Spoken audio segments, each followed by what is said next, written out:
Her life was once filled with the roar of war. Now it's the wail of sirens and the whisper of flames. And a child's life depended on her courage. One morning, awakened by the city's hum, Evelyn, Phoenix Stone, was having breakfast with her husband David and their young daughter Lily in the kitchen. Sunlight streamed through the window, illuminating the pancakes and fruits on the table. Evelyn, in her mid-30s, was an athletic woman with strong shoulders and deep, resolute brown eyes. Her face bore the marks of years spent in Afghanistan's harsh terrains and a past adorned with medals from the Special Forces Delta Spectre. However, a severe injury sustained during an operation had forced her into early retirement. The roar of the battlefield had given way to the warmth of her family. That morning's breakfast might have been her last with her husband and child. No one could have predicted it. As Evelyn listened to her husband David's calm voice interspersed with Lily's laughter, the discipline of her former military self was always with her, even in daily life. After breakfast, she hugged David and Lily tightly. "See you tonight," she whispered. It was their everyday routine.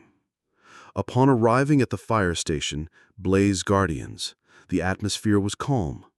Other firefighters were engaged in routine maintenance, exchanging jokes. Evelyn, as the station chief, sat down at her desk to deal with the day's paperwork, reports, equipment lists, training plans. These tasks were far removed from the adrenaline of war. But this calm was abruptly shattered when the alarm sirens blared. Fire, 4-story residential building, heavy smoke and flames. That morning's breakfast with her husband and child might have been her last.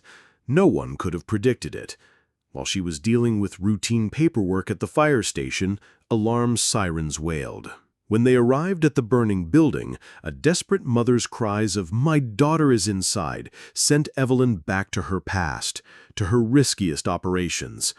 Despite her team's objections, she plunged into the flames. So when the stairs collapsed and outside help became impossible, how did she rescue that little girl and herself?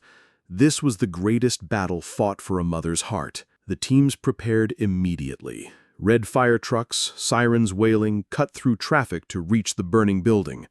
Flames erupted from every window of the 4-story residential building, and thick smoke billowed skyward. In front of the building, a young mother, her face streaked with soot and tears, shrieked desperately, "My daughter is inside! Please, my daughter is inside!" she cried, clutching Evelyn's hands. "Help! Her name is Mia, on the 3rd floor!" When Evelyn saw the pure desperation in the mother's eyes, the former soldier within her merged with the firefighter in her heart. There was no time. The child's life was in danger. She turned to her team. "I'm going in," she stated, her voice resolute. The experienced firefighters on the team began to object. "Chief, it's too dangerous. Don't do it. The building structure isn't stable," they shouted. Cracks on the building's exterior and falling debris indicated just how perilous it was. But for Evelyn, there was only one truth in that moment. A child was inside. Her past in Special Forces had taught her not only to fight, but also to remain calm and make quick decisions in the most impossible conditions.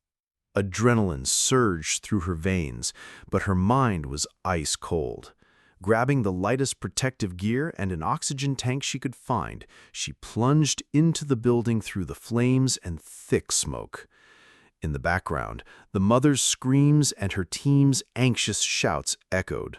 The interior of the building was hell. Every floor was engulfed in smoke and flames.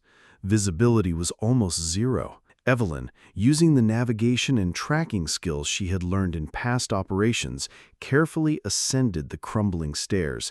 Every step was a dance with death. Cracking sounds emanated from the walls, and debris fell from the ceilings. Her lungs filled with smoke, but she did not give up. Upon reaching the 3rd floor, she found Mia's room. The door had partially collapsed, and flames spewed from inside. As she entered the room, everything was covered in smoke and flames. Visibility was so poor that she had to grope her way forward. The child lay unconscious in a corner. Mia was not breathing. Evelyn's heart clenched with pain. Swiftly, she removed her own oxygen mask and gently placed it over the little girl's face. Mia's tiny hand reached for the mask. She was alive. Evelyn felt Mia's tiny body tremble, and her maternal instinct merged with her former soldier's discipline. Her daughter was safe, for now. "It's okay, sweetie. We're going on a little adventure now," she whispered, her voice muffled by the smoke. Cradling Mia, she quickly headed for the stairs to exit the building. However, with their first steps downwards, the ground shuddered with a terrifying roar.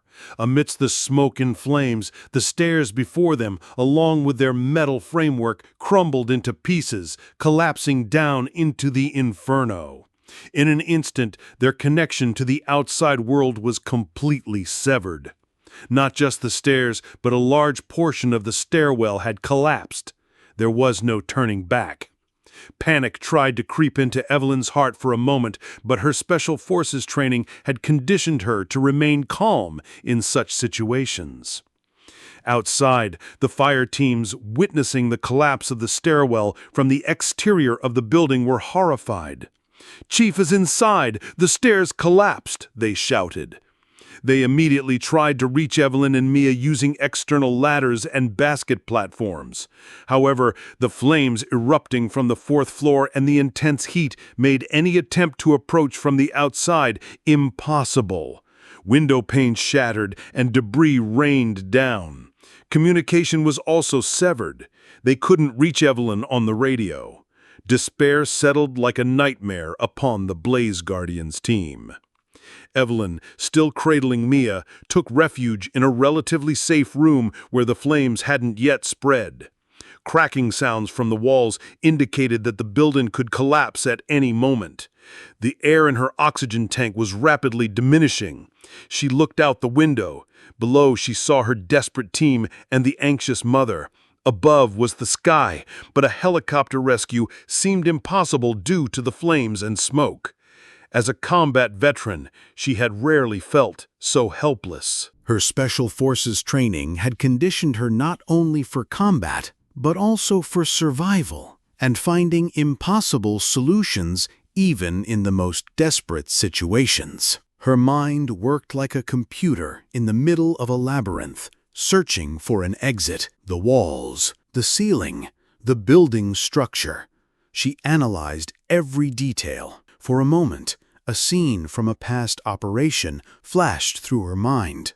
In Afghanistan, they had been trapped in a canyon, and the only way out was aerial extraction. But this time, the setting was not an aircraft, but a building consumed by flames. Suddenly, an idea sparked. What was the condition of the roof? If they could reach the roof, could a rescue be possible from there? But how would she get to the roof? The stairs were gone.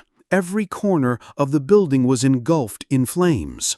Evelyn visualized the building's blueprints in her mind. Could an old ventilation shaft be a hidden passage to the roof? It was risky, but they had no other options. She securely fastened Mia to her back. "Don't worry, sweetie.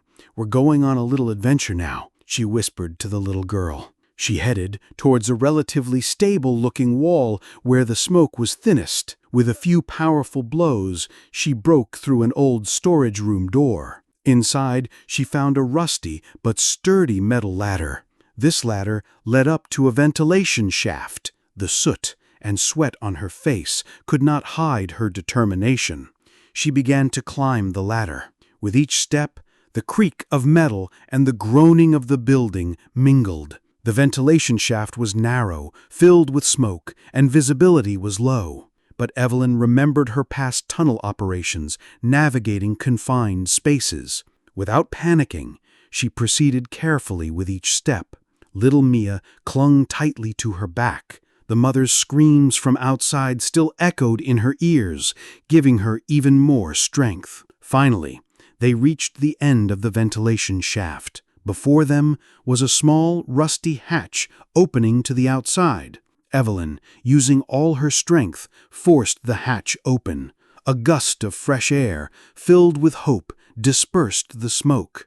Before them lay a world where the flames had not yet reached, where the city rooftops and the sky were visible. They had reached the roof. Evelyn, still holding little Mia on her back, advanced to the edge of the roof. As fresh air filled her lungs, she paused for a moment and looked back at the burning building. Below, the Blaze Guardians team desperately sought ways to rescue them, while the mother still shrieked Mia's name. Evelyn swung her flashlight toward the sky, desperately trying to signal for help. Below, the firefighters couldn't believe their eyes when they noticed the silhouette on the roof. "Chief! Chief Stone! They're there!" they shouted, their voices filled with excitement and relief. They immediately radioed the command center. "2 people on the roof. We need helicopter support.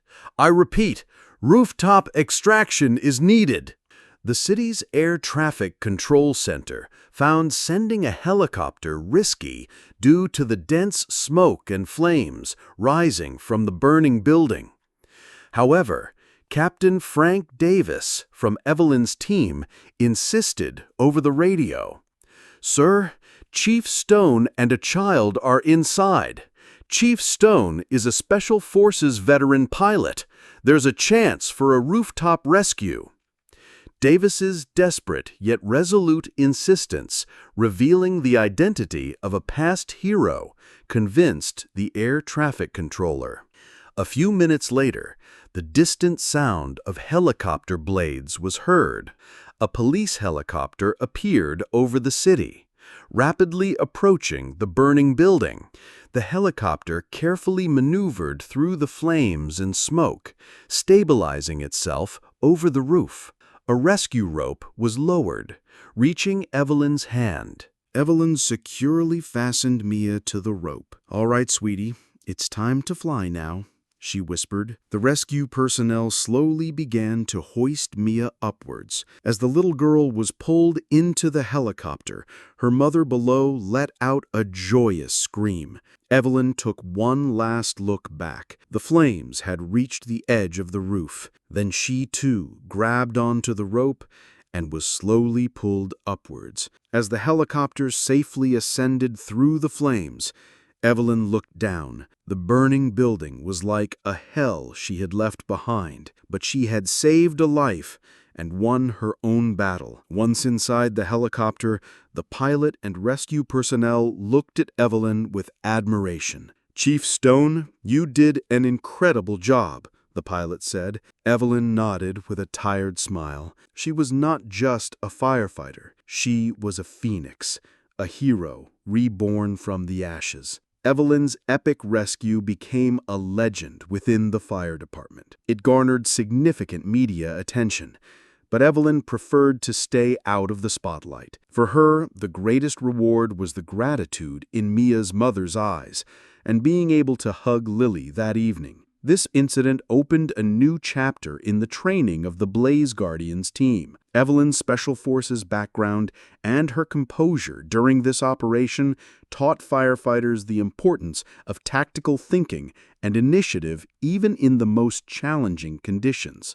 Chief Evelyn Phoenix Stone, in her life's journey from the roar of war to the wail of sirens and the whisper of flames, proved that true heroism does not end with a change of uniform. She is not just a firefighter. She is a living legend who defied death for a mother's heart, transformed the shadows of her past into guides, and reignited hope even in the most desperate moments. Her story continues to inspire all generations.